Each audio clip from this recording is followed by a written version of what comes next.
morning, children. Babita Parmar, welcome you all in your own channel, Physics की आवाज़, providing you physics easy notes. हम आज start करने वाले हैं लेक्चर 2B. सेकेंड लेक्चर के बाद सेकेंड लॉ का पार्ट 2 है ये. इसमें हम न्यूटन सेकेंड लॉ पढ़ेंगे, पर इसमें सिर्फ हमने लॉज में आपको क्लियर कर चुकी हूँ. इनर्शिया का आइडिया मैंने आपको दे दिया है. सबसे फर्स्ट लेक्चर हमारा यही था. Then second was first law वाले लेक्चर में आपको बताया कि अगर फोर्स जो है net force on a body is 0, then state of body does not change. State of body do not change. मैं जस्ट आपको आइडिया दे रही हूँ ये, ठीक है. So if it is at rest, it will continue to be at rest. If it is moving along a straight line, it will be moving the same way till an external force is applied to it. So जितना no external forces applied on it. तो अगर net force अगर 0 है तो ये होगा. तीसरे जो इसका हमारा जो थर्ड चीज़ थी that was a 2A lecture. इस लेक्चर में मैंने आपको सेकेंड लॉ बताया था. अच्छा, इसी लेक्चर में okay I will just take on.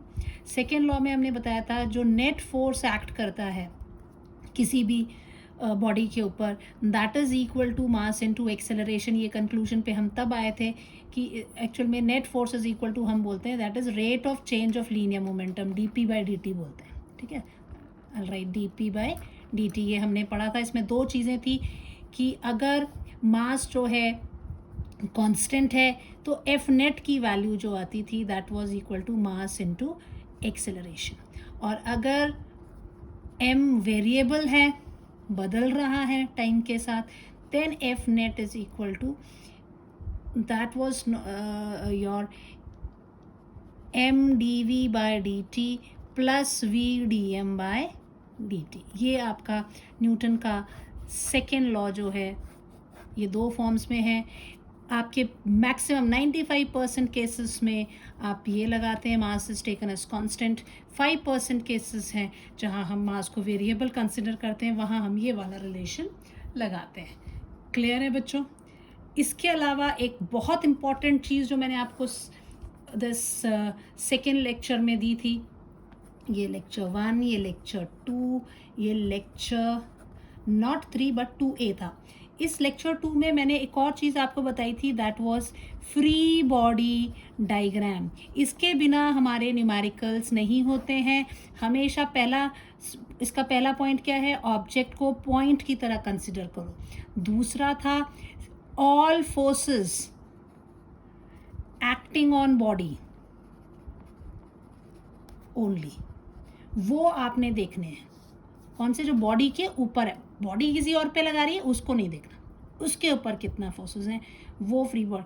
अगर 2 बॉडीज हैं देन 2 फ्री बॉडी डायग्राम्स बनेंगे, और उसकी हेल्प से ये फ्री बॉडी डायग्राम जब हम बना लेते थे, फर्स्ट लॉ में हमने जो केसेस किए वहाँ पर हम टेंशन निकालते थे, राइट, कैलकुलेट करते थे, या कितना जो भी इधर एक्सेलरेशन की बात नहीं होती थी. लेकिन जब हम सेम वही केसेस डिफरेंट केसेस में हम डायग्राम्स लेंगे, इंक्लाइन प्लेन पे भी है और इस पे प्लेन. सबसे जब हमने फ्री बॉडी डायग्राम्स बनाए तो मैंने आपको हॉरिजॉन्टल प्लेन पे भी बनाना सिखाए कि हॉरिजॉन्टल प्लेन पे है तो आप इसको ऐसे बोलेंगे ये नॉर्मल रिएक्शन है, ये इसका वज़न mg नीचे की तरफ होता है, इस तरफ को जो भी अगर अप्लाइड फोर्स है, इस तरह से आप ये चीज़ें बनाते हैं. अगर ये इंक्लाइन प्लेन पे है तो आपको क्लियर किया था कि ये दिस इज़ द मास. तो अब अगर ये थीटा एंगल पे है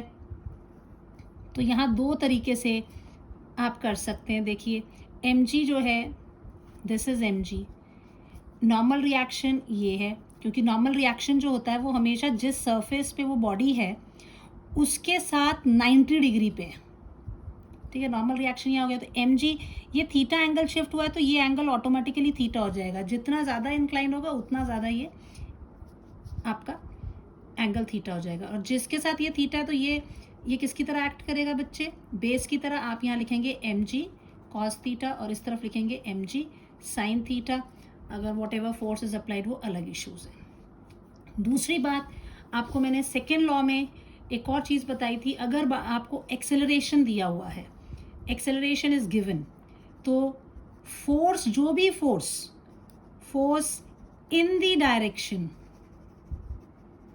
ऑफ एक्सेलरेशन की डायरेक्शन में जो भी फोर्स होगा वो पॉजिटिव लेना है आपने, उसकी वैल्यू क्या होगी, पॉजिटिव होगी।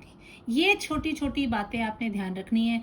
आज हम डेली लाइफ से रिलेटेड कुछ क्वेश्चंस लेंगे, और ये सारा, अगर देखो मैंने अपने पूरे पिछले 3 लेक्चर्स को इस पेज पे आपको रिवाइज आउट करवा दिया है। अब किसी बच्चे को ये वाले डायग्राम रिजॉल्व करने में मुश्किल ये होता है, देखो फ्री बॉडी डायग्राम में हम देखते हैं इस बॉडी के ऊपर जितने फोर्स लग रहे हैं, क्योंकि ये सरफेस है, तो ये भी इसके ऊपर आर नॉर्म जैसे जितना फोर्स एक बॉडी दूसरे पे लगाती है, दूसरी बॉडी पहले वाले पे लगाती है, तो ये सरफेस इसके ऊपर आर लगा रहा है और ये इसके ऊपर। लेकिन फ्री बॉडी डायग्राम का मकसद ही क्या था, all the forces acting on the body, तो हम इस वाले को रिजेक्ट कर देते हैं। सिर्फ ये नॉर्मल रिएक्शन ऊपर हुआ, mg नीचे हुआ, फोर्स अप्लाइड हो सकता है यहाँ को हो सकता है कहीं और को, या किसी एंगल पे भी हो सकता है। हमने सारे केसेस डिस्कस किए थे। अगर ये इस तरह से दे दिया है, ये बॉडी है और दिस इज नॉर्मल रिएक्शन, ये तो होता है, ये दिस इज mg, और इधर की सीधा फोर्स लगाने की जगह एंगल पे भी फोर्स हो सकता है। अगर एंगल पे है तो हम इसको रिजॉल्व कर लेते हैं, थीटा एंगल, तो इस डायरेक्शन में क्या हो जाएगा, f cos थीटा, ऊपर की तरफ क्या हो जाएगा, f sin थीटा। तो ये वाला कंपोनेंट जो है ये मोशन के लिए हेल्प आउट कर रहा है। तो जब तक फर्स्ट लॉ वाले क्वेश्चन थे, कहीं एक्सेलरेशन की बात नहीं की थी बॉडी की। सेकेंड लॉ पढ़ेंगे हम, वहाँ पर एक्सेलरेशन देंगे। बाकी आपके डायग्राम्स बिल्कुल वैसे ही होंगे जैसे डायग्राम्स हमने फ्री बॉडी डायग्राम के लिए बनाए थे, या हमने फर्स्ट लॉ में कोई स्ट्रिंग का केस है तो उसमें टेंशन निकाला था, कोई बॉडी का है तो उसमें हमने नॉर्मल रिएक्शन निकाला था, वही सेम चीज़ें, बट उसके साथ एक एडिशन में चीज़ आ जाएगी, दैट विल बी एक्सेलरेशन। ये आपको कैलकुलेट करना पड़ेगा। और एक्सेलरेशन के लिए 3 जो इक्वेशन ऑफ मोशन है वो भी ध्यान रखनी, क्योंकि कई बार उस इक्वेशन को मिक्स करके दे देते हैं। So that is v is equal to u plus a t, एक ये equation, s is equal to u t plus half a t square, and 2as is equal to v square minus u square. ये सारे जो equations हैं, ये सारा, अभी हम डायनामिक्स पढ़ रहे हैं, फोर्स जो रिस्पॉन्सिबल है इन सब चीज़ों के लिए, ये सारा डायनामिक्स है पढ़ रहे हैं। यहाँ पर क्या क्या चीज़ें हैं आपके, क्या क्या पैरामीटर्स हैं, ये हमने पहले पढ़ चुके हैं। अब हम देख रहे हैं कि फोर्सेस इन चीज़ों के लिए कौन कौन रिस्पॉन्सिबल है, उनकी बात हो रही है। तो ये फॉर्मूलाज भी आपको याद रखने हैं, क्योंकि कहीं पर यूज़ हो सकते हैं, क्वेश्चन जब थोड़े कॉम्प्लिकेटेड हो जाते हैं। HP बोर्ड में सिंपल क्वेश्चंस ही आते हैं, इसलिए बच्चे टेंशन नहीं लेंगे। बड़े ध्यान से, मैं जब भी कोई न्यूमेरिकल कराती हूँ, मैं पहले सिंपल कराती हूँ, फिर धीरे धीरे उसका लेवल बढ़ाती हूँ। और लेवल बढ़ाने का मतलब है आप बच्चे उनको आराम से देखिए, बार बार देखिए और कोशिश करिए करने की, तभी आप एट एंड, आप सभी बच्चों ने कॉम्पिटिटिव एग्जाम में बैठना है, वहाँ का लेवल बहुत हाई होता है। लेकिन एटलीस्ट अगर आप इन न्यूमेरिकल्स के थ्रू सारे HP बोर्ड के लिए सिंपल वाले लेना, लेकिन इंटरेस्ट आपका तभी ज़्यादा जागेगा जब आप इन न्यूमेरिकल्स को करके देखोगे। फिजिक्स में मज़ा ही तब आता है जब आप न्यूमेरिकल्स करना शुरू कर देते हैं। तो चलिए पहले देखते हैं रीजनिंग वाले क्वेश्चंस। पहला क्वेश्चन है कि why cricketer lower his hand while catching ball. Ball को कैच करते वक्त जो क्रिकेटर है वो अपना हाथ नीचे क्यों कर देता है। अब ये आपका क्रिकेटर है, ये बॉल आ रही है, ball is coming like this, इसने इसको ऐसे ऊपर ही पकड़ लिया। अगर जो बच्चे क्रिकेट देखते हैं उनको बिल्कुल पता होगा कि ये जो प्लेयर्स होते हैं वो अपना जो हाथ है वो धीरे धीरे क्या करते हैं, पहले ऊपर रखते, पहले उनकी ये पोजीशन होती है जब वो बॉल आ रही होती है ना, धीरे धीरे वो पोजीशन ये कर लेते हैं, नीचे कर देते हैं कि बॉल जाके यहाँ लगे। इतना ऊंचा नहीं बॉल कैच करते। यहाँ से यहाँ पर आने के लिए क्या हो रहा है, ये सर्टन वेलोसिटी से आ रहा है और यहाँ वेलोसिटी क्या हो जाती है, 0। मान लीजिए v वेलोसिटी से आ रहा है तो इधर पे भी v वेलोसिटी से ही आ रहा होगा, और जैसे ही वो पकड़ता है तो ये इनिशियल वेलोसिटी मान लीजिए 5 मीटर पर सेकेंड है, 5 मीटर पर सेकेंड है, इतने से वो आया, जैसे जैसे पास आ रहा है, ठीक है। एकदम पास पहुंचा, लेकिन जैसे ही हाथ में आता है इसकी खुद की स्पीड, और जब हाथ ने उसको रोका, यहाँ इसकी फाइनल स्पीड कितनी होगी 0, यहाँ फाइनल स्पीड कितनी होगी 0, तो इसका मोमेंटम बदला। अगर यह हाथ ऊपर रखता है तो इस मोमेंटम को बदलने के लिए जो टाइम लगता है वो क्या होगा, कम लगेगा। और इस वाले में जो टाइम है वो कितना लगेगा, ज़्यादा लगेगा, क्योंकि उसने हाथ नीचे कर लिया। होना तो वही है कि 5 मीटर पर सेकंड की स्पीड से उस बॉल आई, अगर नहीं, मतलब ये मान लो कि अगर ये बॉल नहीं पकड़ता और इसको ये रास्ते में आ जाता तो 5 मीटर पर सेकंड से उसने उसको हिट करना था दो क्रिकेटर को, लेकिन उसने या तो ऊपर पकड़ लिया या तो उसने हाथ नीचे कर लिया।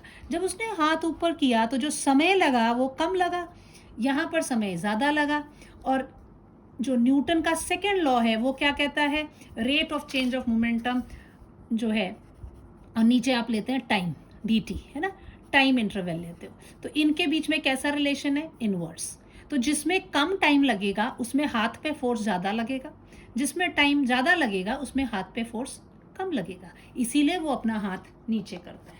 ठीक है, तो अब इसको लिखना है, पूरी कहानी लिखोगे नहीं ना, तो उसको आप सिंपलेस्ट वे से आपने एग्जाम में लिखना है ये क्वेश्चन। 2 मार्क्स में ये क्वेश्चन होते हैं रीजनिंग के, तो बिल्कुल टू द पॉइंट, ज़्यादा इंग्लिश में ज़्यादा स्टेप्स कहानी नहीं लिखनी है, सीधा लिखो फ्रॉम न्यूटन्स सेकेंड लॉ, क्योंकि आपको एकदम से पता लग जाना चाहिए आप किससे इसको बोलने वाले हो। F is equal to dp by dt which is equal to change in momentum divided by time interval। इसको आपने इक्वेशन 1, सबसे पहले आपको क्वेश्चन देख के पता लग जाता है कि, अब आप बोलोगे when player lower his hand, जब वो अपना हाथ नीचे करता है, then time interval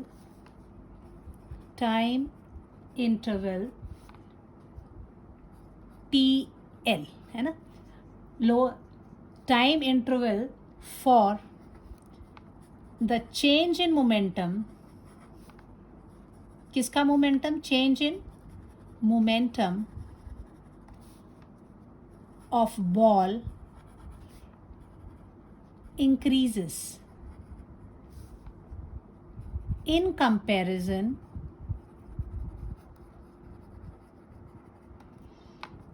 to normal catch time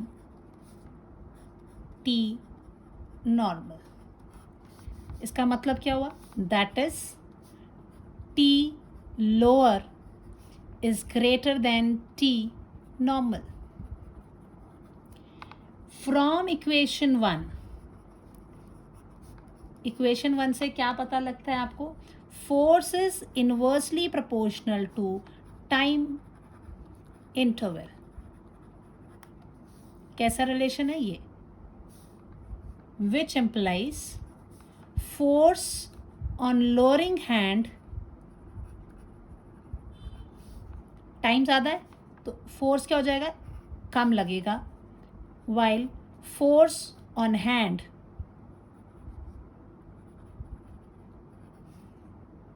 during normal catch। ठीक है, देखो मैंने कोई ज़्यादा सिर्फ स्टेटमेंट लिखी और कर दिया, therefore hand of player is not injured, इसीलिए वो अपना हाथ, that's why he lower his hand. Clear हो गया, तो कुछ ऐसा लगा भी नहीं कि बहुत सारी इंग्लिश लिख दी है, बिल्कुल सिस्टमेटिकली पता भी लग गया कि बच्चे को मालूम है कि वो सेकेंड लॉ का इस्तेमाल कर रहे हैं। Next is when a person is, why a person is injured when jump on a cemented floor and not injured when jump on a sand heap from same height. अब यहाँ पर मान लो ये आपका सीमेंटेड फ्लोर है, ठीक है, और इतने ही हाइट पे, मैं इसको डॉट डॉट करके आगे दे रही हूँ, ठीक है। यहाँ पर ये ऐसे सैंड है, ये हो गई आपकी सैंड, ये हो गया आपका सीमेंटेड फ्लोर। यहाँ से जो पर्सन है वो ऐसे जंप मारता है, the person is here, H height, तो यहाँ आते ही क्या होगा, मोमेंटम बदल जाएगा, सर्टन वेलोसिटी से वो गिर रहा है, तो यहाँ आते ही वेलोसिटी ज़ीरो हो गई। तो जो चेंज इन मोमेंटम के लिए जो उसने हाइट कवर की वो ये है। जब यहाँ पे जंप करता है वो, तो ये धंस जाएगी थोड़ी सी ना, सैंड ऐसे धंस जाती है, तो ये जो डिस्टेंस है इसका कितना हो जाएगा, एच डैश। तो यहाँ अगर टाइम जो सीमेंटेड फ्लोर पे लग रहा है, ये सीमेंटेड है, और यहाँ जो टाइम किसके ऊपर है, सैंड के ऊपर, तो किस में टाइम चेंज इन मोमेंटम ज़्यादा लग रहा है, सैंड वाला ज़्यादा लग रहा है ना, क्योंकि ये धंस गई तो वो मोमेंटम ज़ीरो होते होते ये लग गया। सो अगर मान लीजिए लेट टी सैंड जो है, आप इसको मान लेते हैं time taken for the change of momentum when person jump on sand heap, ठीक है। और एक ले लेते हैं टी सीमेंट, ये क्या हो जाएगा, ये होगा आपका time taken same for the jump of momentum when person jumps on cemented floor, cemented floor के ऊपर वो जंप कर रहा है, ठीक है। नाउ अब आपने देखना है कि न्यूटन्स लॉ यहाँ पे भी लग रहा है, टाइम आपने देख लिया, मैंने डायग्राम में ही आपको क्लियर कर दिया है। अब देखते हैं नेक्स्ट क्या कहता है ये। सो अकॉर्डिंग लिखेंगे क्या, न्यूटन सेकेंड लॉ ही हम पढ़ रहे हैं अभी फिलहाल। यही चीज़ें आपने एग्जाम में भी जो ध्यान रखना है, आपको पता होना चाहिए कि कौन से वाले लॉ से हम इस चीज़ को एक्सप्लेन कर सकते हैं। So according to Newton's second law, आप सेकेंड लॉ में केस में लाएंगे तो फिर पहली तो वही स्टेटमेंट लिखनी, F is equal to D P by D T which is equal to change in momentum divided by time interval। ये आपकी होगी बच्चे फर्स्ट इक्वेशन, ठीक है। उसके बाद आप लिखोगे when a person jump on sand heap, उसके ढेर पे जब वो कूदता है, the sand yield, धस जाती है वो, under the weight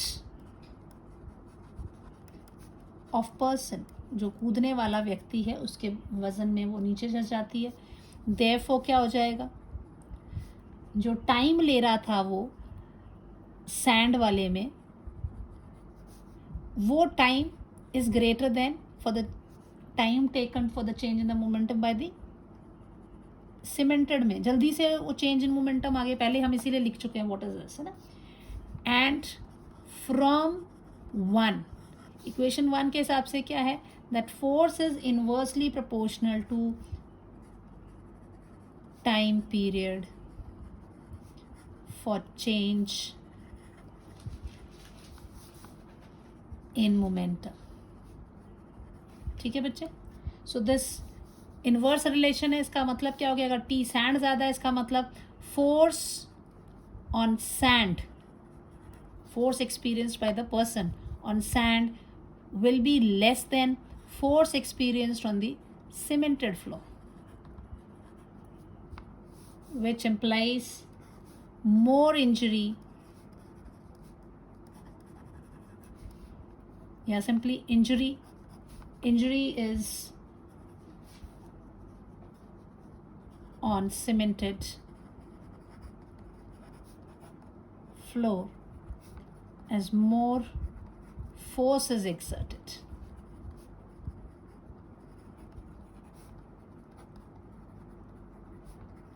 bye floor, ज़्यादा वो जो है करेगा। This is what we. अब नेक्स्ट क्वेश्चन है, why bone of a person get fracture in accident. Accident होता है, हमारी हड्डियाँ टूट जाती है, क्यों? यह भी आपका न्यूटन सेकेंड लॉ है।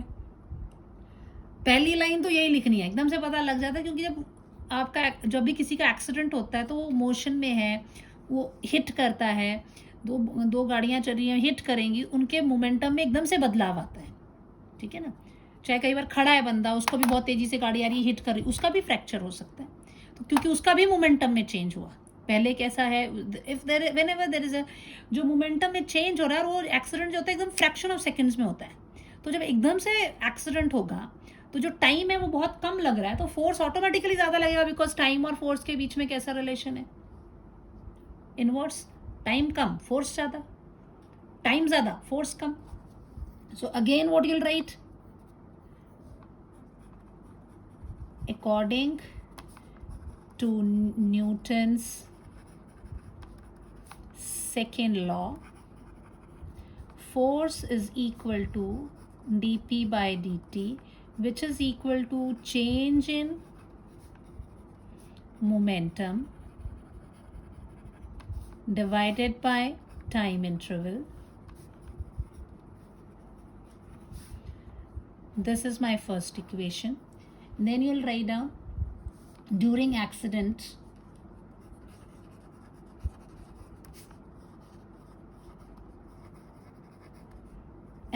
जब होता है, all of sudden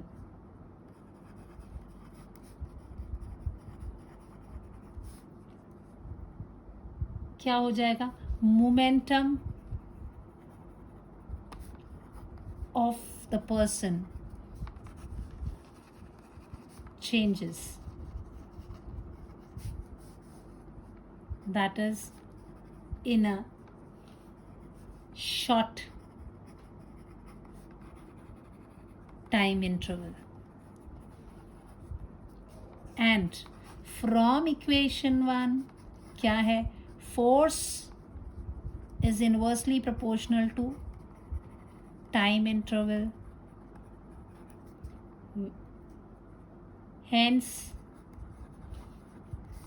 large force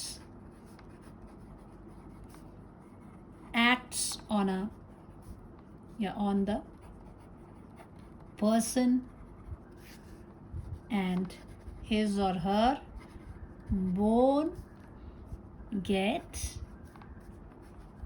fractured. This is what, ठीक है।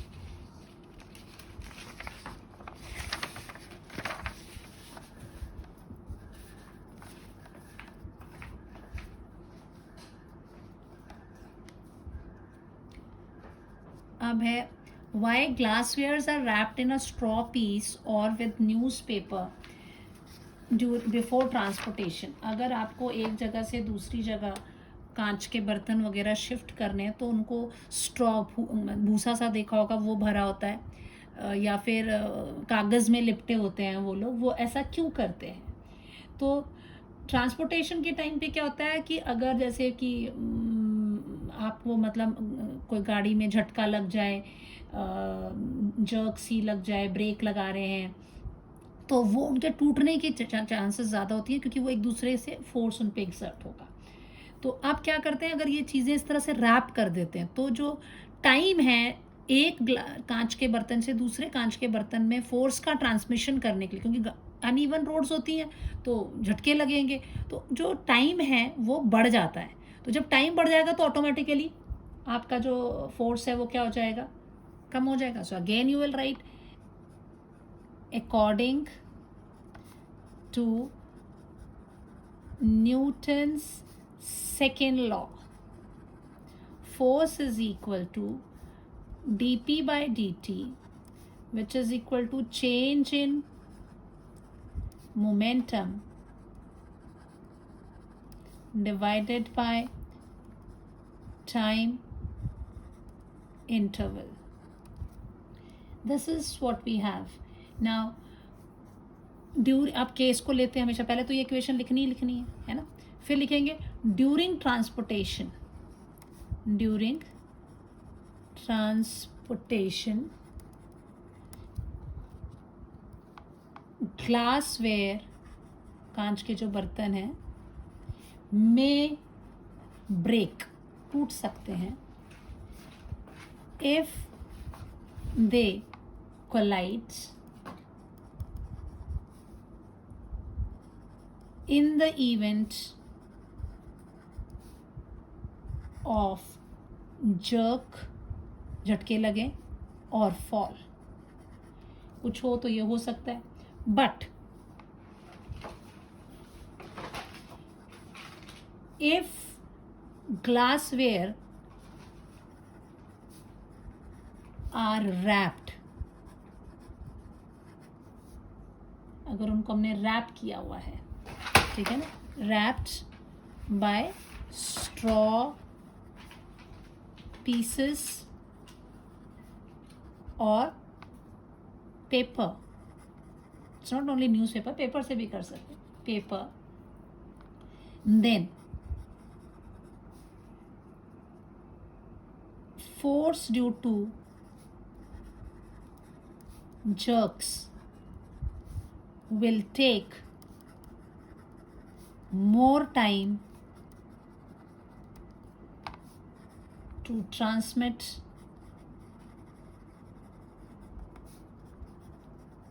through them.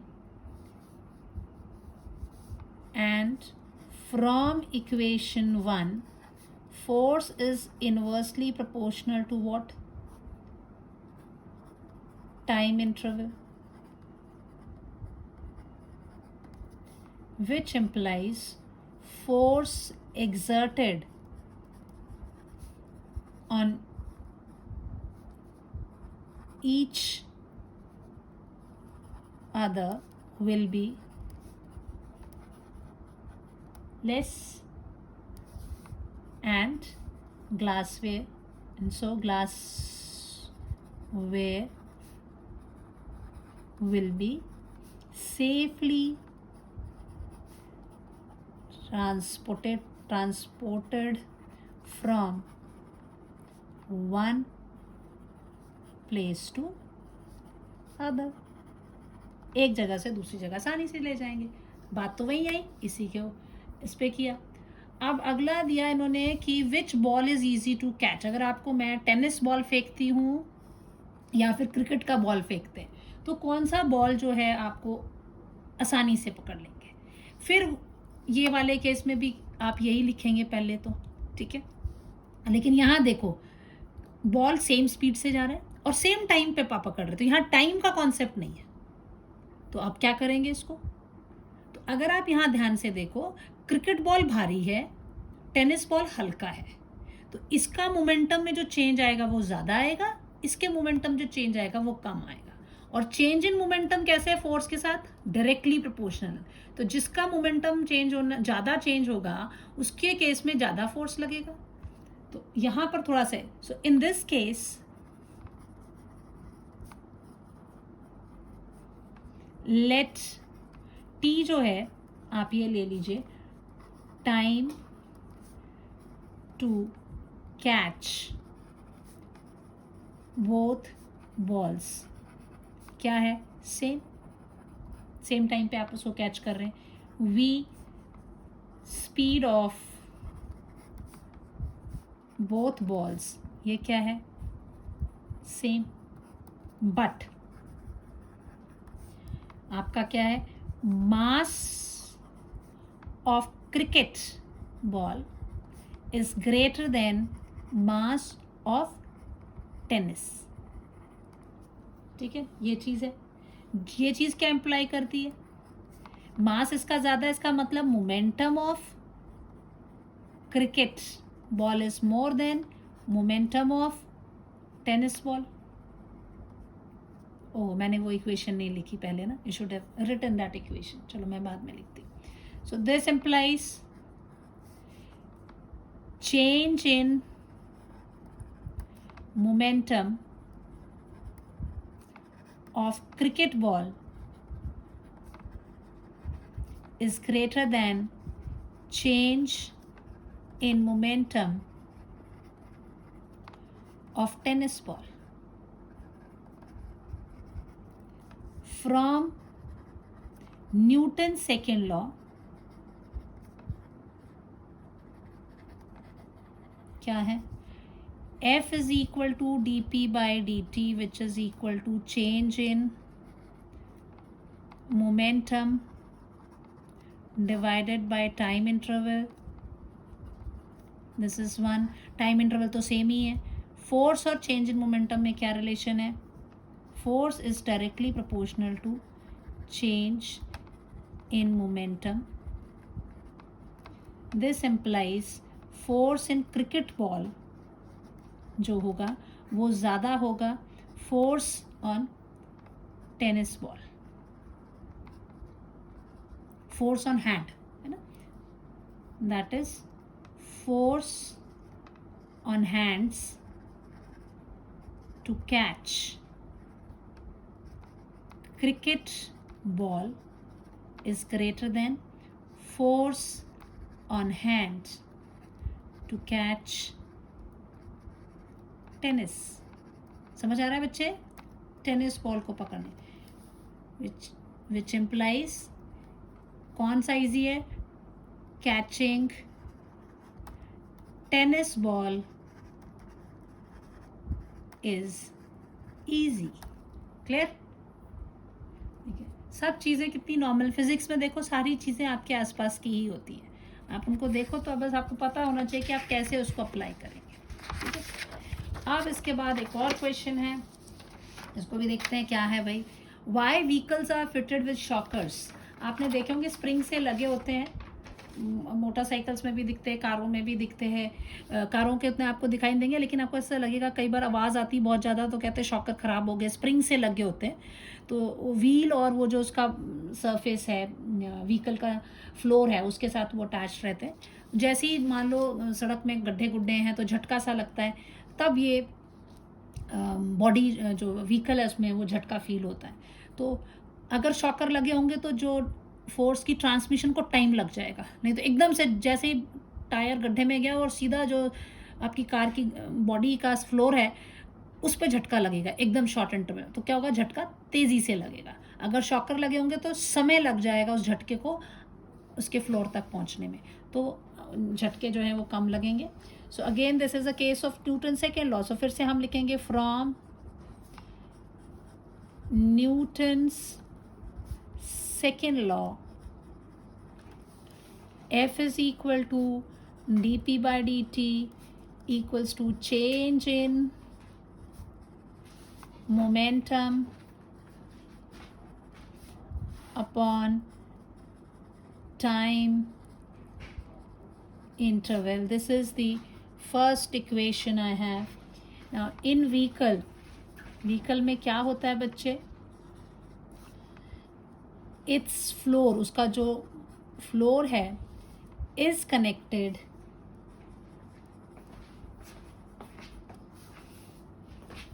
To lower part with shockers. Shocker से लगाओ. Because when it moves on uneven road,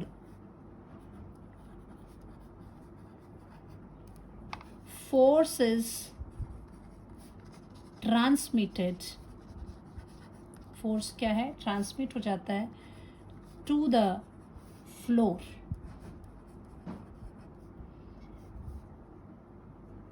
and due to shockers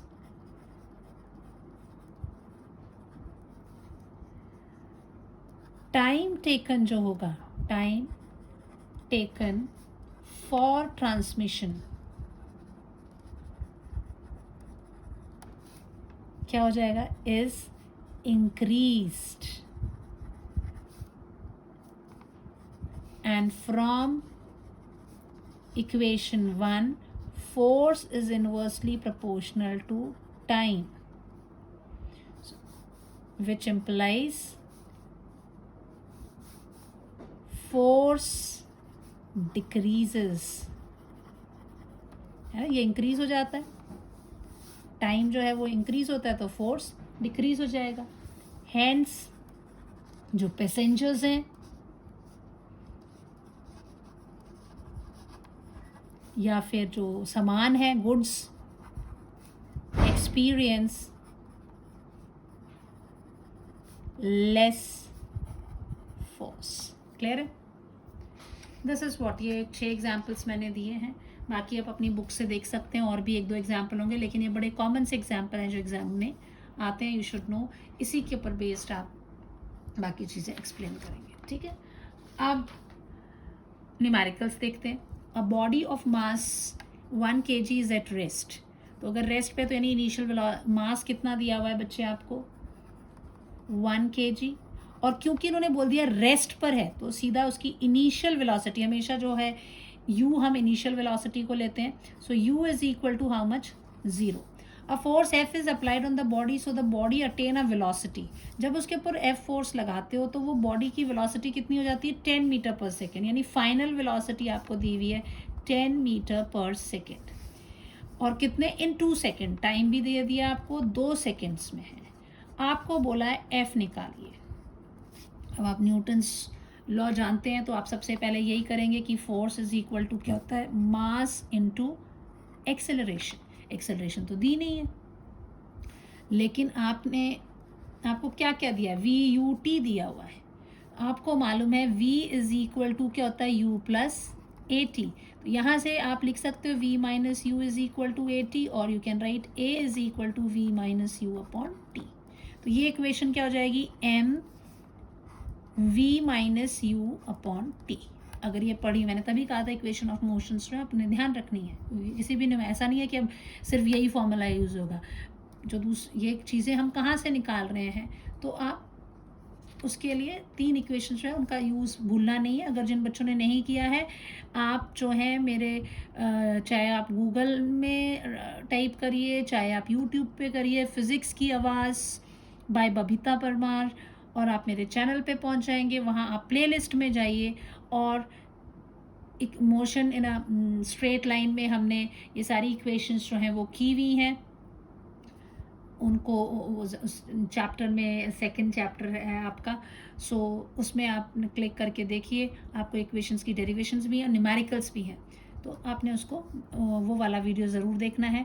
anyway, अब आगे चलते हैं। ये 1 kg हो गया, ब्रैकेट के अंदर फाइनल वेलोसिटी 10। यहाँ कोई कन्वर्जन नहीं है क्योंकि kg भी SI में है, मीटर पर सेकेंड भी SI में है, ये भी SI में सेकेंड ही रहता है।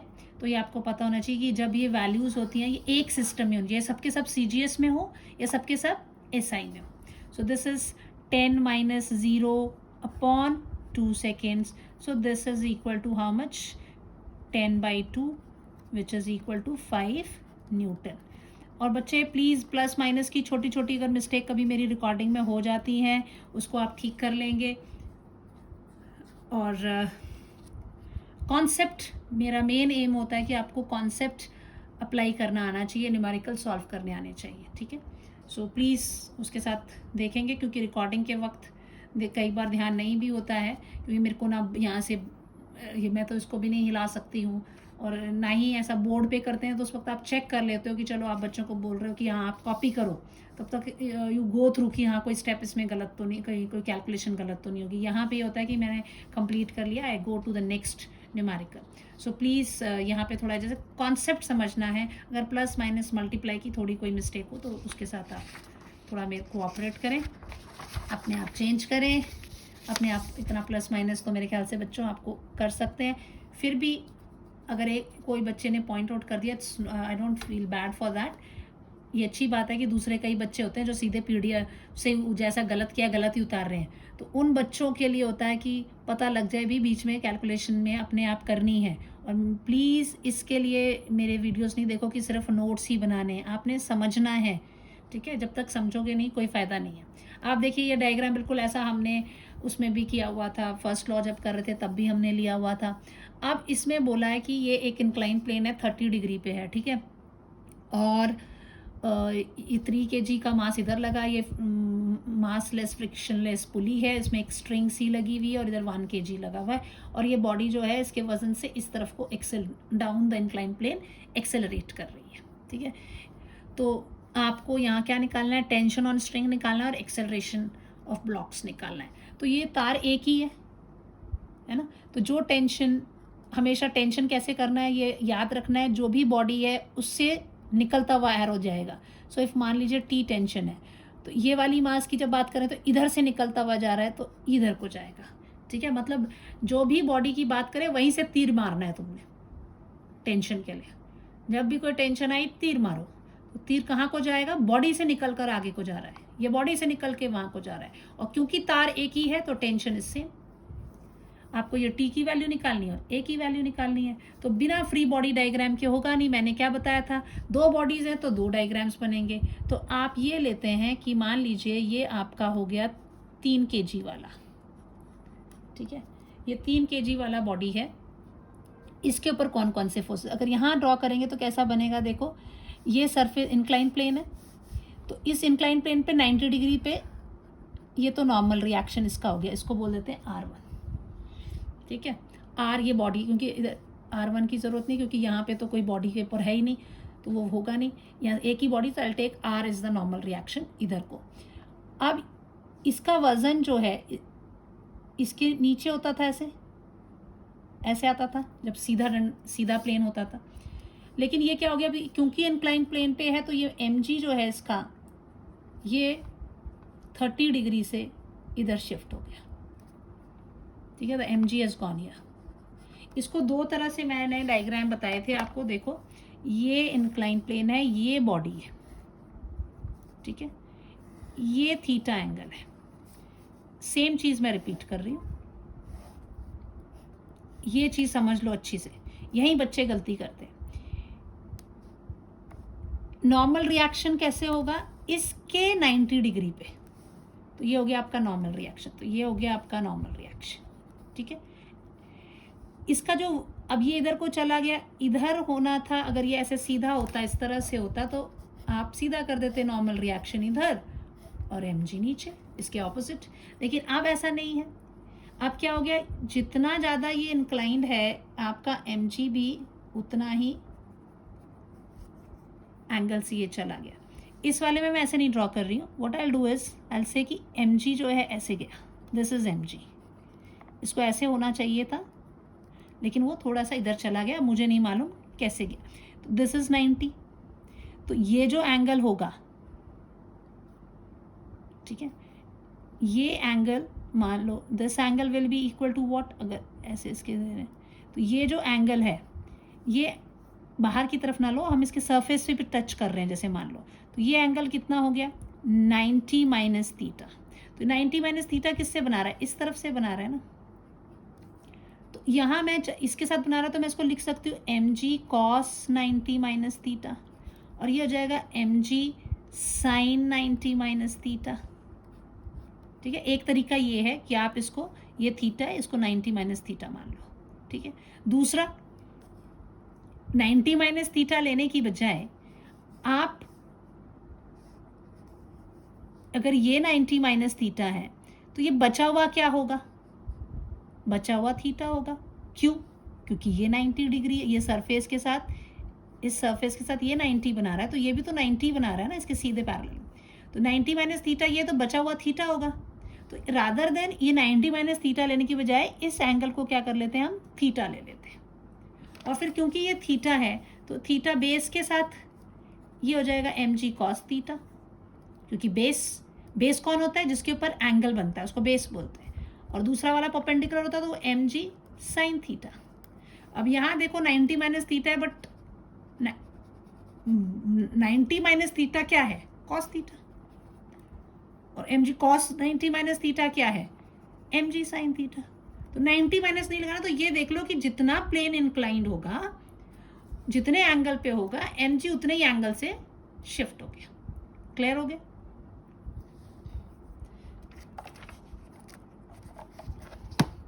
तो यहाँ पर भी आप जब ड्रॉ करेंगे तो ये 30 डिग्री, तो ये 30 हो गया, तो इधर पे क्या आ जाएगा, mg cos 30 और इस तरफ को क्या हो जाएगा mg साइन 30 डिग्री।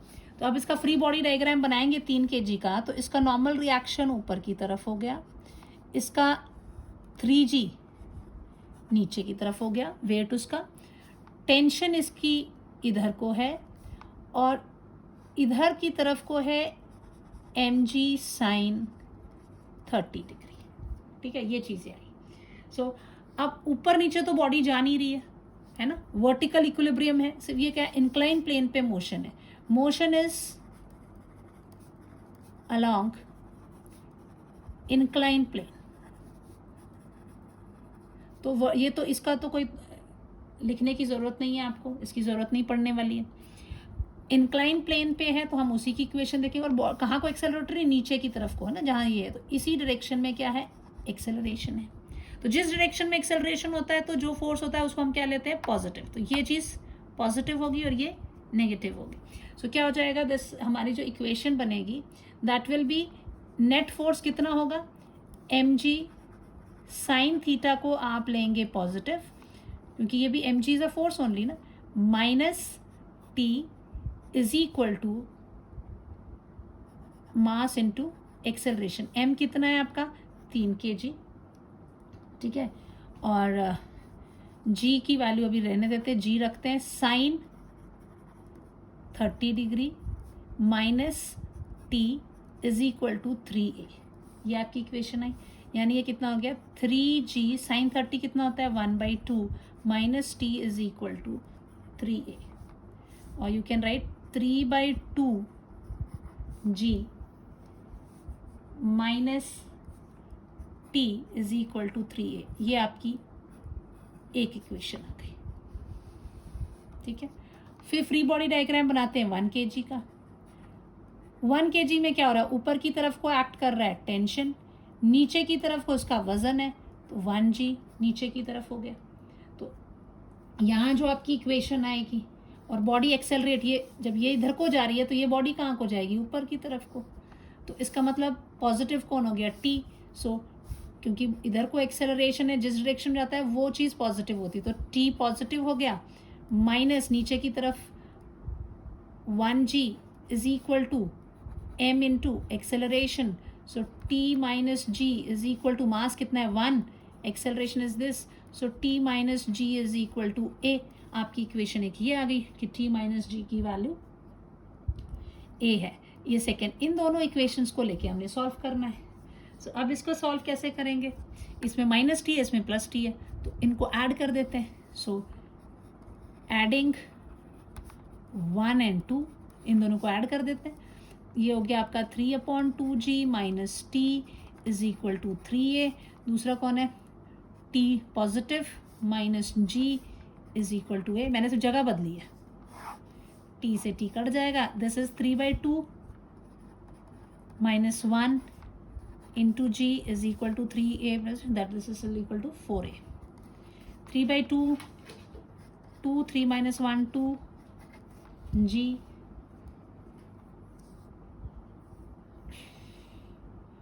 कितना हो जाएगा हाफ, 3/2 1 है ना, 3 minus 2 1 is equal to 4a। So a is equal to g upon, ये इसको तो भेज देते हैं 8, so 9.8 divided by 8, this is equal to 1.22 metre per second square. ये आपकी एक्सेलरेशन होगी। रही बात टेंशन की, तो किसी में भी एक में वैल्यू डाल देते हैं, t is equal this from equation 2, simple वाली यही है, तो t minus g is equal to 1.22, so t is equal to 1.22 plus g की वैल्यू कितनी है 1.22 प्लस 9.8। अब इसको प्लस कर लीजिए, कितना हो जाएगा 2 10 कैरी 1 11, ठीक है, न्यूटन, दिस मच न्यूटन। ठीक है, जब टेंशन की बात है इस वाले केस में। तो this is the way free body diagram हमने ड्रॉ किया, दोनों चीज़ें हमने निकाल ली।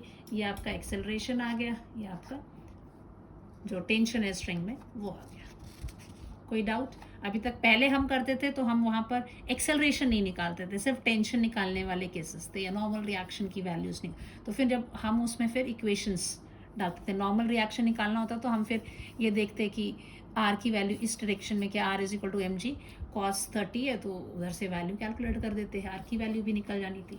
पर यहाँ पर we are not talking about the normal reactions, इसमें हम टेंशंस एंड एक्सेलरेशन, क्योंकि हम न्यूटन सेकेंड लॉ में एक्सेलरेशन पढ़ चुके हैं ना। ओके, अब देखते हैं next numerical question 3, third numerical लेते हैं। मान लीजिए कि आपका एक ये सरफेस है और इसके ऊपर दो ब्लॉक्स हैं। एक ब्लॉक ये आपका 2 kg का है और इसको एक धागे से बांधा हुआ है, स्ट्रिंग लगी हुई है, ये भी 2 kg है, ठीक है। दोनों आप मान लीजिए 2 kg के, ठीक है। और इस डायरेक्शन में 10 न्यूटन का फोर्स जो है वो अप्लाई किया, 10 न्यूटन फोर्सेस अप्लाई। आपसे पूछा है कि आप फाइंड टेंशन ऑफ स्ट्रिंग, एक ही स्ट्रिंग है, एंड एक्सेलरेशन ऑफ ब्लॉक्स। अब यहाँ से फोर्स से खींच रहे हैं, तो जब ये खींच रहे हैं तो ऑटोमेटिकली ये भी खींचता हुआ आएगा। तो इसमें क्या चीज़ें आपको ध्यान रखनी है, पहले तो एक तार लगी हुई है तो उसका टेंशन टी रहना है। अगर इस बॉडी के पॉइंट ऑफ व्यू से देखोगे तो टी ये है, इस बॉडी के पॉइंट ऑफ व्यू से देखोगे तो टी इस तरफ को है। तो ये हो गया। बाकी नॉर्मल रिएक्शंस इसके ऊपर की तरफ को होंगे, इसका वज़न नीचे की तरफ होगा। This is if it is R1, इसका मान लीजिए ऊपर की तरफ को, R2 इसका वज़न M2G इधर को होगा, M1G इधर को होगा अगर ये M1 है और ये M2 है। हमने ये केसेस पहले भी देखो, मैंने जब न्यूटन्स लॉ बताया था, सेकेंड लॉ पढ़ा था, उस वक्त हमने काफ़ी सारे केसेस डिस्कस किए। अब ये इधर से ये वाला केस है, इसमें देखना हमने कि कैसे कैलकुलेट करते हैं। तो मेन है कि जो फोर्स लग रहा है वो इस पर लग रहा है और वो अपने आप खींचता आ रहा है। तो ये जितना ये एक्सेलरेट करेगा ये भी उतना ही एक्सेलरेट, यानी कि ये क्लियर हो गया कि दोनों की जो एक्सेलरेशन है, इसकी एक्सेलरेशन भी ए होगी, ये भी एक्सेलरेट ए से ही करेगा इस डायरेक्शन में, क्योंकि फोर्स इधर को लग रहा है। तो अब इसका भी फ्री बॉडी डायग्राम बनाना है। सो फ्री बॉडी डायग्राम, जो फ्री बॉडी डायग्राम क्या दी, तो अलग अलग बॉडी का अलग अलग। पहला क्या है, ये 2 kg वाला है ना, M1, और मैंने M1 M2 इसलिए लिखा क्योंकि दोनों ही मैंने एक सेम ले लिए, 2 kg 2 kg। तो इसके ऊपर की तरफ को जो आ रहा है दैट इज से R1 is acting in upward direction, और 2G जो है वो नीचे की तरफ को, वेट नीचे की तरफ को जा रहा है। इसके ऊपर एक टेंशन इधर को है दैट इज T, ये इसका बन गया, और ये एक्सेलरेट भी इसी डायरेक्शन में हो रहा है, ठीक है। दिस इज M2 की बना लेते हैं। M2 वाले में क्या हो रहा है, the force is acting in this direction, 10 Newton का फोर्स यहाँ लग रहा है। R2 उसका ऊपर की तरफ को है, वेट उसका नीचे की तरफ को, M2 कितना, ये भी 2 kg दिया हुआ है, तो 2G जो है वो नीचे की तरफ है, लेकिन इसमें टेंशन इस तरफ को है। आप देखिए टेंशन जो स्ट्रिंग की वो इस तरफ को है। तो फ्री बॉडी डायग्राम पता लगे, दोनों M1 का भी और M2 का भी। आपने इसका भी एक्सेलरेशन कहा है इसी तरफ को जिस तरफ को फोर्स लग रहा है, और तो कोई फोर्स लग नहीं रहा है, तो इसका मतलब इस डायरेक्शन में फोर्स है, बॉडी इसी डायरेक्शन में मूव कर रही है। तो अब आपने इस डायग्राम से इक्वेशंस बनानी है। तो अब इनका कोई काम नहीं है क्योंकि वर्टिकल इक्विलिब्रियम है, motion is in, blocks are in vertical equilibrium and we have only horizontal motion, और ना ही हमें नॉर्मल रिएक्शन इसमें निकालने को बोला भी गया है, नहीं तो अदरवाइज हम देख लेते वो भी इक्वेशन। तो हम वही इक्वेशन यूज़ करेंगे जो इधर आ रही है। अब पहली वाली बॉडी से करते हैं। तो T1 इज acting in this direction, body is also accelerate, तो T is what, positive. So ये नेट फोर्स है।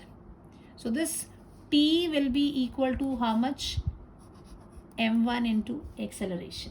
सो that is T is equal to 2a। ये हमारी एक इक्वेशन आ गई, ठीक है। इस वाले डायग्राम से में क्या आ जाएगा, इधर को एक्सेलरेट कर रहा है, इसका मतलब F क्या हो गया, पॉजिटिव, और ये हो गया नेगेटिव। क्योंकि जब भी हम फोर्स लेते हैं, न्यूटन का जो सेकेंड लॉ है, हम ये कहाँ से इक्वेशन ला रहे हैं बच्चे, हम इक्वेशन ला रहे हैं, न्यूटन ने कहा था कि नेट फोर्स F नेट जो होता है that is always equal to mass into acceleration, ये होता है। तो नेट फोर्स देखना है। इस वाले केस में नेट फोर्स क्या है, सिर्फ TE है, और ये इस तरफ ही है, तो इसलिए ये पॉजिटिव था, इज इक्वल टू m1 है। जब इसकी बारी आई तो यहाँ पर भी हमने यही लगाना है, नेट फोर्स, इधर नेट फोर्स क्या है, F इधर लग रहा है और T इधर लग रहा है, तो नेट फोर्स निकालना पड़ेगा। तो ये पॉजिटिव होगा, ये नेगेटिव होगा, तो इसीलिए यहाँ पर क्या हो जाएगा, F minus T is equal to m2a।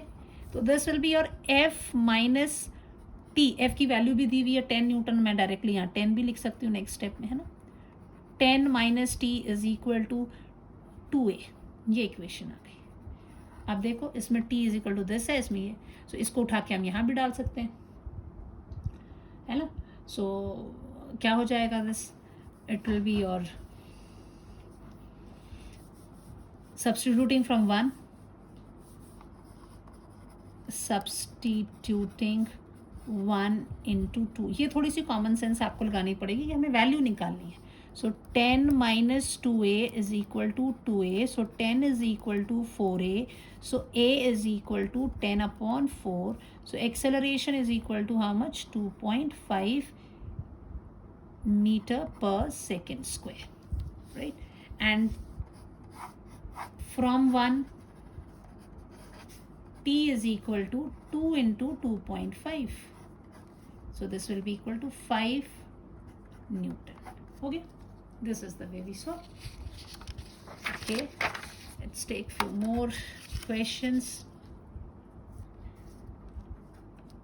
मज़ा आ रहा है, समझ में आ रहा है, कॉन्सेप्ट क्लियर हो रहा है आप लोगों का। देखो अब आपने डेली लाइफ से ये भी ले लिए, न्यूमेरिकल्स भी कर लिए, हम अप्लाई कैसे कर रहे हैं। फ्री बॉडी डायग्राम देखो, चाहे हम सेकेंड लेक्चर से शुरू हो गए थे, फ्री बॉडी डायग्राम बनाना सबसे पहले सिखाया, फिर उसमें से न्यूटन फर्स्ट लॉ के क्वेश्चन सॉल्व करना सिखाए। अब उसी के ऊपर बेस्ड आपको न्यूटन सेकेंड लॉ है, उसी के ऊपर बेस्ड फ्रिक्शन वाला चैप्टर आएगा तो उसमें, तो इसलिए free body diagram is very important. Now let's take question 4। अच्छा, एक और चीज़ मैं आपको बता दूं बच्चे, अगर कई बार एग्जाम में क्वेश्चन आ जाता है कि सिर्फ एक्सेलरेशन है, टेंशन की बात नहीं कर रहे हैं, ठीक है, तो सिर्फ आपको बोला कि आप इसका एक्सेलरेशन निकालिए, तो एक और तरीका है शॉर्टकट, कि ये पूरी जो सिस्टम है इसको एक सिस्टम मान लो, ठीक है। कितना मास है सिस्टम का, m1 and m2, so m1 plus m2, और फोर्स कितना लग रहा है, F। तो हमें मालूम है एक ये, दिस इज शॉर्टकट, ठीक है। अगर when only acceleration is asked, क्योंकि अगर टेंशन पूछा है तब तो आपको फ्री बॉडी डायग्राम बनाना ही है, free body diagram for calculation of acceleration and tension, ठीक है। अगर अकेला एक्सेलरेशन पूछा होता तो हमें मालूम है F नेट जो होता है that is equal to, yeah, you can say that F net is equal to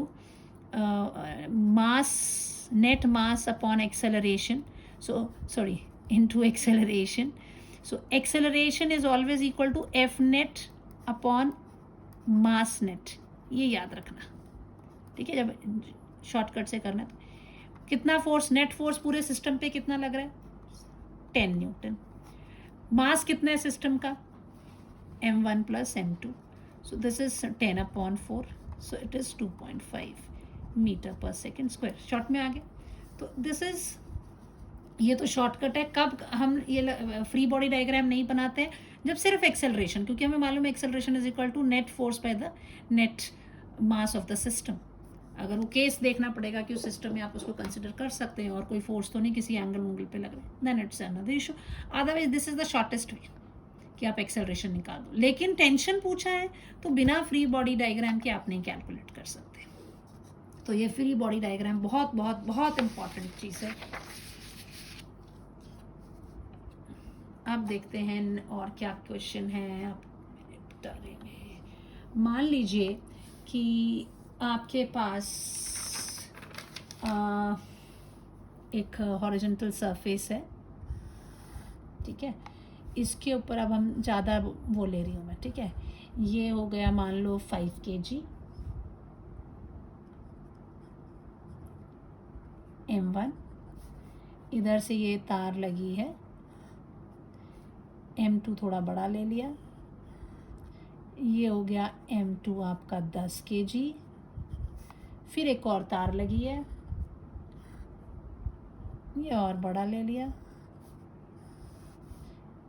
M3 आपका 15 kg, ठीक है, और इसके ऊपर जो फोर्स लग रहा है इस डायरेक्शन में 50 न्यूटन का, ठीक है। आपसे पूछा है कि टेंशन ऑफ स्ट्रिंग्स निकालना है। Find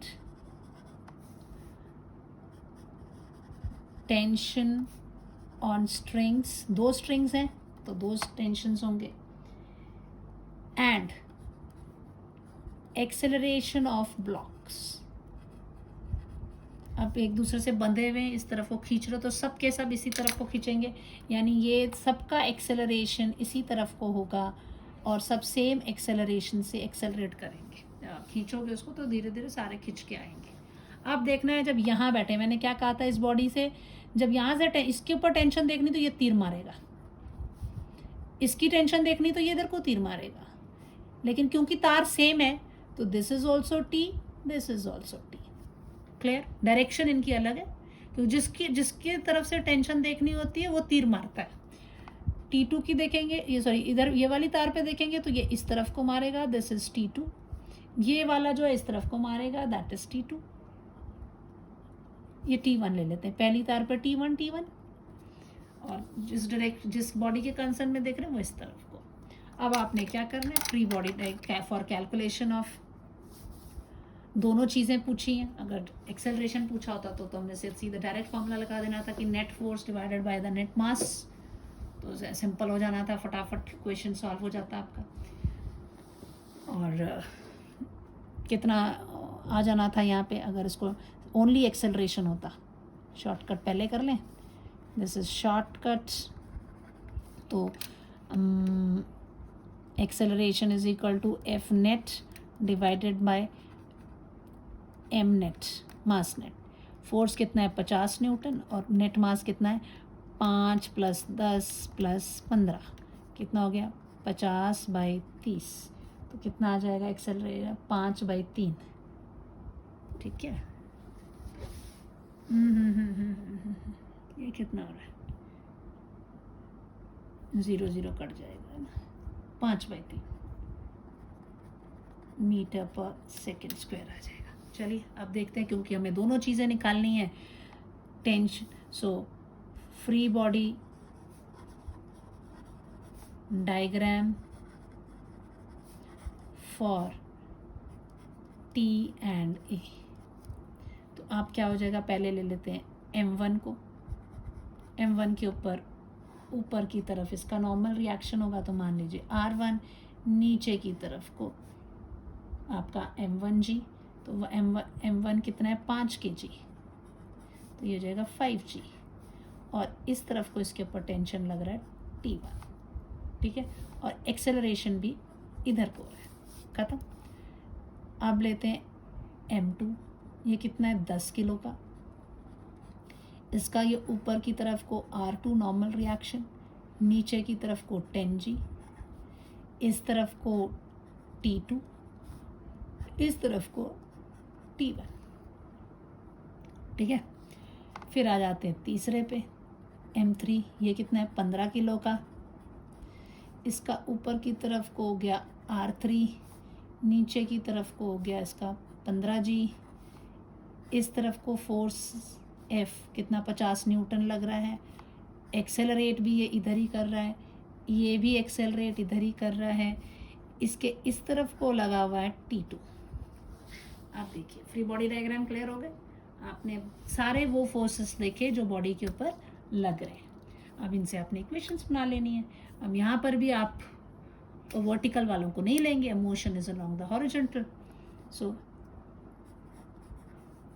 as motion is along horizontal surface, so ये first, ये second, ये third, so from 1 what you'll have, figure 1 से आपके पास आ रहा है नेट फोर्स कितना है आपका न्यूटन सेकेंड लॉ के हिसाब से F net is equal to mass into acceleration होता है। तो इस वाले में नेट फोर्स कितना लग रहा है, T1 ही लग रहा है, और T1 किस तरफ को, जिस तरफ का एक्सेलरेशन हो रहा है, तो T1 net force is T1 will be equal to m1a, so this will imply that T1 is equal to 5a। ये आपकी पहली इक्वेशन आ गई, ठीक है। Then what else you have second वाले में, फ्रॉम 2, इसमें क्या है, नेट फोर्स कितना है, T2 इधर है, T1 इधर को है, तो नेट फोर्स विल भी इस तरफ वाले को पॉजिटिव लेंगे क्योंकि एक्सेलरेशन इधर को हो रहा है, ये पॉजिटिव लेंगे, ये नेगेटिव लेंगे, तो नेट फोर्स है T2 minus T1 is equal to m2a। तो आपका आ गया T2 minus T1 is equal to 10a, ठीक है। ये आपकी एक इक्वेशन आ गई। From 3,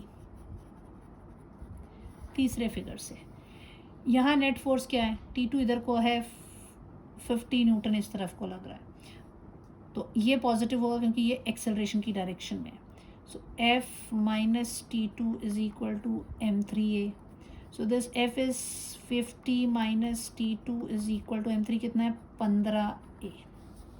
this is my third equation. अब ये तीनों इक्वेशंस को देखकर मैंने सॉल्व करनी है, वैल्यू निकालनी है, ठीक है। तो अब कैसे निकालेंगे वैल्यू, तीनों में से देखो और सॉल्व कर लो इनको। तो यहाँ अगर T1 की वैल्यू दी हुई है तो T2 इज इक्वल टू क्या हो जाएगा, फ्रॉम 1 and 2, ये दोनों इक्वेशन को देखो, आपकी T2 minus 5a is equal to 10a, ऐसे ही होगा। सो T2 इज इक्वल टू हो गया 15a, राइट। आप इधर डाल दीजिए, सब्स्टिट्यूटिंग इन 3, तीसरे में डाल दीजिए इसको उठा के, तो 50 minus 15a is equal to 15a। T2 की जगह डाला वैल्यू मैंने, इधर चला जाएगा, 50 is equal to 30a, minus 15 उधर गया, प्लस हो गया, so a is equal to 50 by 30, 5/3 metre per second square. Same आ गया आंसर, देखो वहाँ 2 मिनट में आ गया था ये करो, लेकिन अब T1 is equal to 5a, सो इसकी वैल्यू कितनी हो जाएगी, 5 into 5/3, so this is 25/3 which will be equal to how much, 3 8s are 24, 0.33 9, 33 9, इतना न्यूटन। T1 की वैल्यू ये हो गई। T2 कितना था, T2 is equal to 15a, so this will be 15 into 5/3, 3 1s are 3 5s are, so T2 is equal to 25 Newton. तो अब देखो इस वाले पे ज़्यादा स्ट्रेन पड़ेगा, इसमें क्वेश्चन ऐसे भी पूछ सकते थे, कौन सी तार के टूटने के ज़्यादा टूटने, सबसे पहले कौन सी तार टूटेगी, ये टूटेगी, ये टूटेगी, तो आप टेंशन निकाल लो, जिसका टेंशन ज़्यादा होगा वो जल्दी टूटेगी, so this will break first. Clear हो गया, ये चीज़ें हमने देखो पहले भी की हुई हैं, और यहाँ थोड़ा सा एक्सेलरेशन उठा के दिया, और हर जगह मैं सेम आपका डायग्राम ही ड्रॉ कर रही हूँ। अब और कितने क्वेश्चंस लें, टाइम तो काफ़ी हो गया है, लेक्चर लंबा हो रहा है।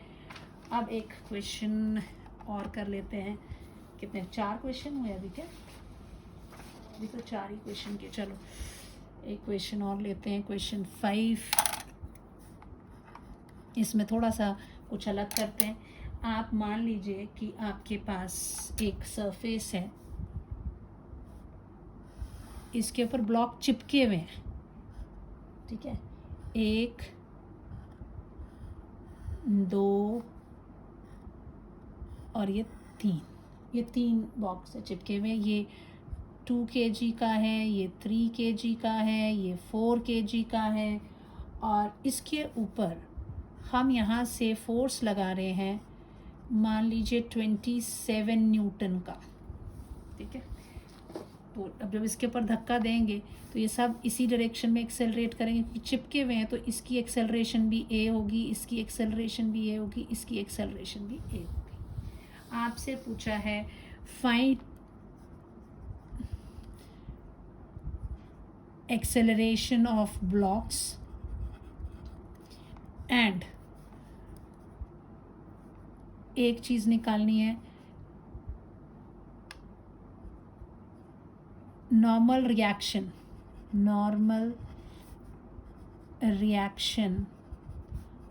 Of 2 kg on 3 kg and 3 kg on 4 kg। आपको नॉर्मल रिएक्शन, ये इसके ऊपर कितना नॉर्मल रिएक्शन डाल रहा है, ये इसके ऊपर कितना नॉर्मल रिएक्शन डालना है, वो निकालने के लिए आपको कहा गया है। तो अब इस वाले में देखो बच्चे, इसका जो है एक नॉर्मल रिएक्शन तो ये हो गया, जो सरफेस डाल रहा है वो नहीं पूछा है, ये इसके ऊपर होगा, इधर इसका नॉर्मल रिएक्शन होगा, ये R1 है, ये R2 है, ये R3, आपसे ये नहीं पूछा। अब आपस में कितना डालेंगे, तो अगर आप ध्यान से देखें इसको, ये इसके ऊपर डालेगा और ये इसके ऊपर डालेगा और सेम नॉर्मल रिएक्शन होगा। मान लीजिए कि वो आपका R1 डैश हो गया, ठीक है, ये R1 डैश, क्योंकि जितना ये डालेगा उतना ये डालेगा। इन दोनों ब्लॉक की बात करेंगे तो ये इसके ऊपर R2 डैश डालेगा, ये भी इसके ऊपर R2 डैश, आपसे ये पूछेगा, ठीक है। और एक्सेलरेशन तो आपको, यानी कि यहाँ पर आपको A निकालना है और R1 डैश, यानी R1 डैश कैलकुलेट करना है, R1 डैश कैलकुलेट करना है, R2 डैश कैलकुलेट करना और एक्सेलरेशन कैलकुलेट, ये 3 चीज़ें आपको लिखना। तो आपको इसका क्या करना पड़ेगा, फ्री बॉडी डायग्राम बनाना पड़ेगा। सो फ्री बॉडी डायग्राम के लिए आप पहली बॉडी का बना लेते हैं जो आपकी 2 kg की है। तो 2 kg वाली में कौन कौन से फोर्स लग रहे हैं वो देखिए। ये आपकी फर्स्ट बॉडी है 2 kg, ठीक है, इसके ऊपर फोर्स लग रहा है, इस तरफ को लग रहा है, तो दिस इज़ द फोर्स, ये फोर्स लग रहा है। उसके ऊपर हम हमेशा देखते हैं बॉडी के ऊपर क्या क्या फोर्स लग रहा है, तो बॉडी के ऊपर ये वाली इसके ऊपर डाल रही है 3 kg वाली, यहाँ नॉर्मल रिएक्शन दे रही है, तो ये नॉर्मल रिएक्शन इधर को लेना है, जो कौन डाल रहा है, 3 kg वाला 2 kg पर डाल रहा है। R1 डैश इस तरफ को हो गया, R1 ऊपर है और नीचे की तरफ 2G है, ठीक है, दिस इज द डायग्राम भी है। अब दूसरा कौन है, 3 kg वाले को देखते हैं, इसका क्या सीन चल रहा है। इसका R2 ऊपर को है, ये R1 था, नीचे को इसका 3G है, इसके ऊपर कोई फोर्स नहीं लग रहा है। फोर्स किसके ऊपर लग रहा है, पहले बॉक्स के ऊपर, वो तो उसके धक्के में आगे चल रहे हैं। तो इसके ऊपर क्या लग रहा है, ये वाला भी इसके ऊपर नॉर्मल रिएक्शन डाल रहा है और ये वाला भी इसके ऊपर नॉर्मल रिएक्शन डाल रहा है। ये चीज़ ध्यान रखनी, इसकी डायरेक्शन इस तरफ को है, इधर को जाएगा R2 डैश। बेटा ये चीज़ समझनी है, अपनी मर्जी से नहीं कर देना कहीं को भी। ये इधर को फोर्स लगा रहा है, वो इधर लगा, ये वाला उस तरफ को फोर्स लगा रहा है, ये R1 डैश। यहाँ अगर आपने गलती कर दी ड्रॉ करने में तो सारा क्वेश्चन गलत हो जाएगा। फिर तीसरे को देख लेते हैं, तीसरा कौन है, 4 kg। अब 4 kg वाले में क्या, ये R3 ऊपर को ये 4G नीचे को, और इसमें R2 डैश सिर्फ लग रहा है, ये वाला ब्लॉक इसके ऊपर डाल रहा है जिसके कारण वो धक्का दे रहे, तो this is R2 dash. Is it clear? अगर फ्री बॉडी डायग्राम सही बनाए, कोई आपकी गलती नहीं हो सकती। एक्सेलरेशन इसी तरफ को, एक्सेलरेशन इसी तरफ को, एक्सेलरेशन इसी तरफ को। आपने इनको देख के as motion is along horizontal surface,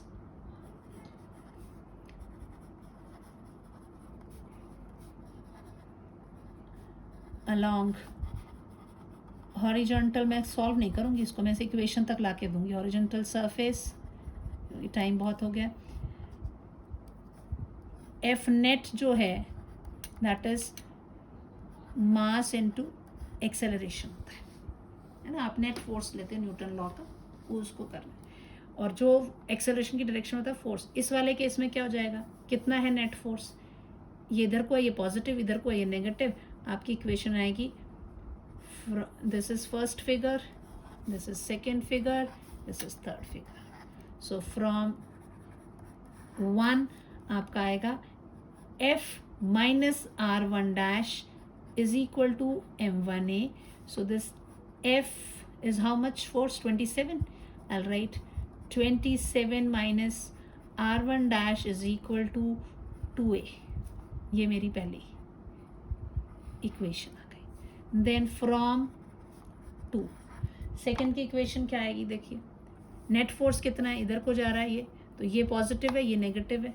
it will be R1 dash minus R2 dash is equal to M2A. So this is R1 dash minus R2 dash is equal to 3A. ये आपकी second equation आ गई। From third diagram, इधर सिर्फ यही वाला force है और ये एक्सेलरेशन की डायरेक्शन में है, तो ये नेट फोर्स होगा R2 dash is equal to M3A. So R2 dash is equal to कितना kg है, 4A. This is my third equation. अब इन इक्वेशंस को आप सॉल्व करेंगे, ठीक है। 1 2 3 को सॉल्व करिए, यहाँ से आपने जो है वैल्यूज़ निकालनी है। आपका आंसर जो है कमेंट सेक्शन में डालेंगे, आप लिखेंगे इसके, ठीक है। I will not solve this, you have to do it yourself and write the answers in the comment section. मैं जगह छोड़ देती हूँ।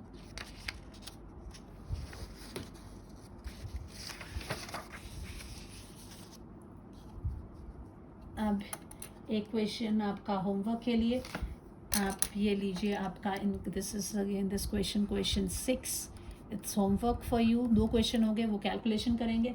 इसमें मैंने आपको क्वेश्चन 6 क्वेश्चन 7 दूंगी। देखो ये इंक्लाइन प्लेन है, ठीक है। इस इंक्लाइन प्लेन पे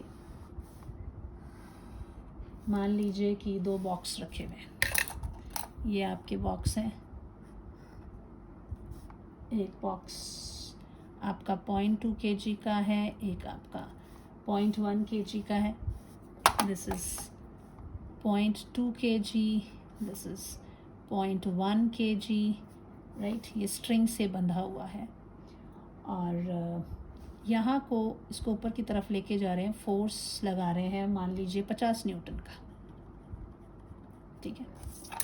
आपको इस पे टेंशन, फाइंड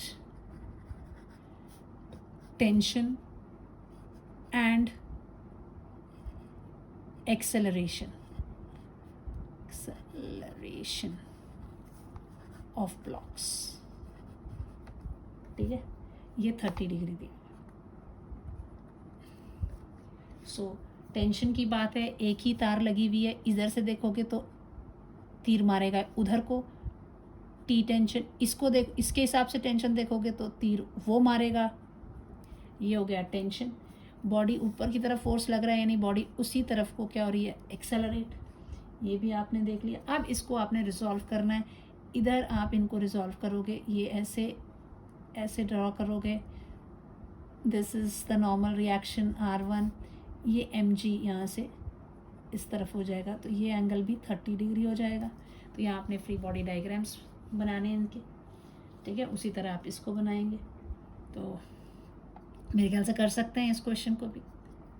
आपका जो दिस 0.1 kg का होगा, इसका नॉर्मल रिएक्शन ऊपर की तरफ को है R1, टेंशन इसका इस तरफ एक्ट कर रहा है, इसका mg नहीं है, इसका कोई कंपोनेंट है, इस तरफ क्या हो जाएगा mg cos 30 और इस तरफ हो जाएगा mg sin 30, ठीक है। और ये m1 होंगे, उसमें m2 करोगे, सो इसका इस तरफ को mg की बजाय क्या आ रहा है, ये m1g cos थीटा और इस तरफ जा रहा है m1g sin 30 degree, sin cos 30 degree. और बॉडी एक्सेलरेट कहाँ को हो रही है, ऊपर की तरफ को, इसके ऊपर फोर्स नहीं लग रहा है। इस वाले में 0.2 kg वाले में दिस इज 0.1 kg। इधर पे g की वैल्यू आपने 10 ले लेनी है, take g is equal to 10 metre per second square, 9.8 की जगह 10 ले लेना। ये आपका 0.2 kg का है, इसका नॉर्मल रिएक्शन R2,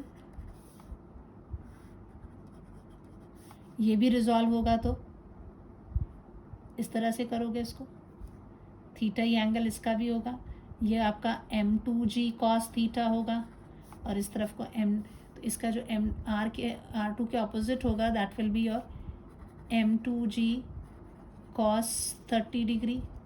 और इस तरफ को आपका फोर्स लग रहा है, इसी तरफ को आपका एक्सेलरेशन हो रहा है और इस तरफ को क्या हो जाएगा m2g sin 30 डिग्री। ये मैंने तो बता ही दिया आपको, है ना। तो ये इधर से आप कैलकुलेट करेंगे, आपको एक्सेलरेशन भी बता दिया, इक्वेशन बनाइए और निकाल लीजिए इनको। एक क्वेश्चन ये हो गया, एक क्वेश्चन और लीजिए, क्वेश्चन 7। आप एक हॉरिजॉन्टल, ये IIT का क्वेश्चन है, नाम से ही डर जाते हैं बच्चा, डरना कुछ नहीं होता, ठीक है। ये 5 kg है का बॉडी यहाँ रखा है, यहाँ से इसको धागे से स्ट्रिंग से बांधा है, इधर आपका एक एंड ऑफ द टेबल में एक पुली है और इस पुली से नीचे को एक ब्लॉक है एंड दैट इज़ 1 kg, ठीक है। तो जैसे ही ये वज़न लगाते हैं थोड़ा सा इधर शिफ्ट होता है और एक्सेलरेट होता है, इधर को ज़्यादा वैल्यू नहीं आएगी बिकॉज ये वज़न ज़्यादा है, बट इमीडिएटली जैसे ही आप धागे से इसको, इस धागे से आप इसको टंगाओगे नीचे की तरफ को, तो टेंशन सेम ही आनी है, ठीक है। सो जो अगर इधर से टेंशन T दिखा रहे हो तो इधर से टेंशन T ऊपर की तरफ को है, 1 kg इधर पे लगा हुआ है। आपको यहाँ पर भी कैलकुलेट, अब ये इधर को जाएगा, इसकी एक्सेलरेशन इधर को हो रही है, इसकी एक्सेलरेशन कहाँ को होगी, नीचे की तरफ को, ऐसे खींच रहा है तो इधर नीचे की तरफ जाइए। Calculate T and E, free body diagrams बनाइए और इसको कैलकुलेट करिए। एक क्वेश्चन और होमवर्क के लिए, क्योंकि अब इतने सारे क्वेश्चंस मैंने दे दिए हैं कि एक लिफ्ट है आपकी, दिस इज़ अ लिफ्ट,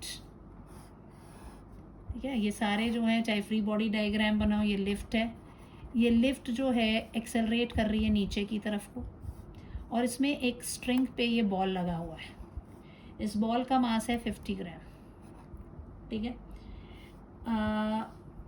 आपको ये क्वेश्चन में